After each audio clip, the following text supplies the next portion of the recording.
बड़ी बासुदावै नीला आकाश तुम दूर किसी भी जंगल से आई हो जाती का इतराती बनसाती कलकल और ही नदियाँ चंचल अमन भूषण पर कितने ओरे आता तेरे ओर में मेरा मन क्यों अंकित होता बार बार छोड़कर प्रियतम का आंचल और दिया सुनिए, आपने कुछ कहा? मैं तो कह रहा था शादी पर बात मैंने तो आपसे कुछ नहीं कहा मैं तो इस बरसाती क्यों से बात कर रहा लेकिन आप कौन? क्या मैं आपको कोई मालूम पड़ती हूँ? स्वयं तो किसी लड़की को अकेली जानकर आक्षेप करते हैं और कहते हैं कि मैं नदियों से बातें कर रहा हूँ। सब समझती हूँ, मैं सब जानती हूँ। आप क्या जानती है आप?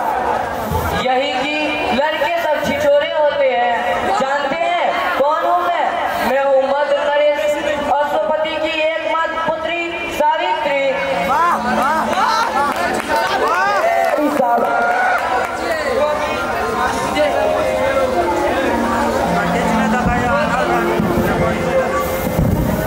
होगी मुझे इस बात का कोई भय नहीं कि आप किसी राजा की पुत्री हैं। मेरे माता पिता भी कभी साल देश के छत्रपति होते थे।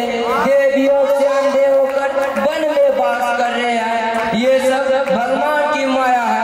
आपके पिता राजा थे और कोई राजा होकर अपना रंग खो गया। आपके पिता सालदेश के राजा थे? फिर ये आपका दोष नहीं, ये आपका उम्र का दोष है। मरुभूमि में जब हिरण को तपती दोपहर में पानी का भ्रमण हो जाता है तो हम तो एक साधारण सा मनुष्य हैं। अच्छा तो मैं चला, मन में आए तो मुझे क्षमा कर दीजिएगा। सुनिए, रुकिए जरा रुकिए ना। यहाँ कोई किसी की नहीं सुनता, कोई किसी के लिए नहीं रुकता। इस संसार में हर वस्तु प्रवाहमान है, नदी काल समय सब कुछ। हम तो एक साधारण सा मनुष्य हैं। गलती तो मेरी थी। मैं समझी आप मेरे ऊपर लक्ष्य कर गीत गुनगुना रहे हैं। आपकी बातों में कितना रस है, कितना आकर्षण। कवि की कल्पना से भी उदार फिर से गुनगुनाइए ना। मेरे मन का स्वप्निल तार क्यों झंकृत होता है बार बार। ना जा बुझा कर प्रेम की बाती इतराती बल खाती है।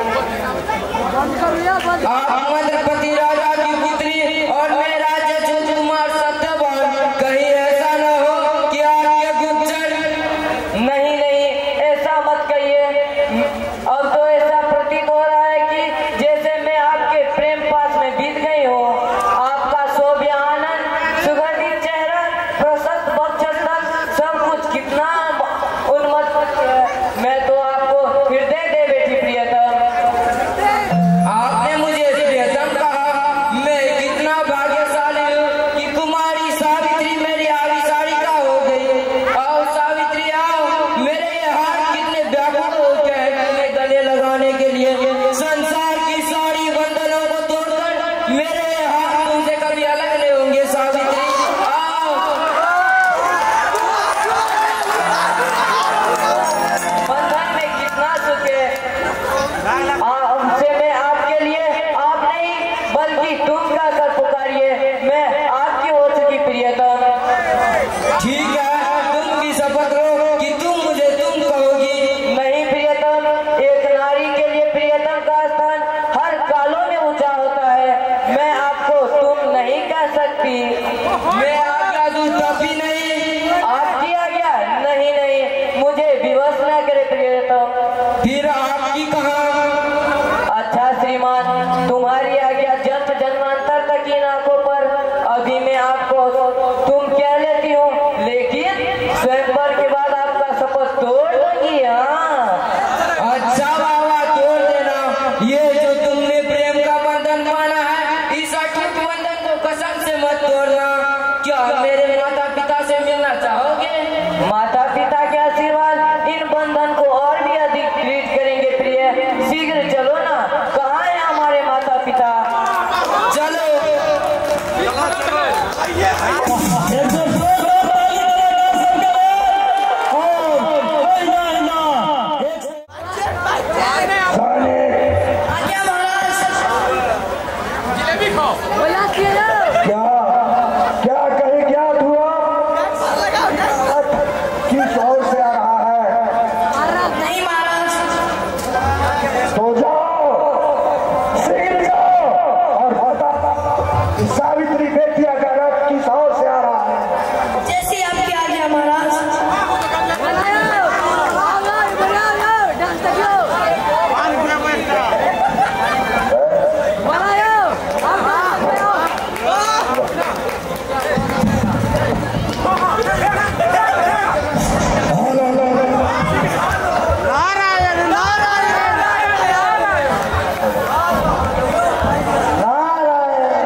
ऐसा है देवऋषि कि जी हमारी सावित्री बेटिया ने वर पा लिया है।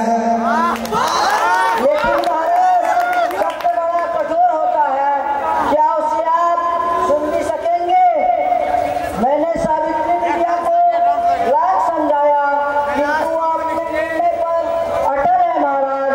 इसीलिए मैंने अपने कुशलता पर एक दृढ़ प्रश्नवाचक चिन्ह लगा लिया है महाराज। नारायण नारायण। आप स्पष्ट करो देवऋषि, क्या मेरा हृदय परिकल्पित हो रहा है देवऋषि? क्या क्या मेरी बेटिया कोई गलत कदम उठाया है देवऋषि?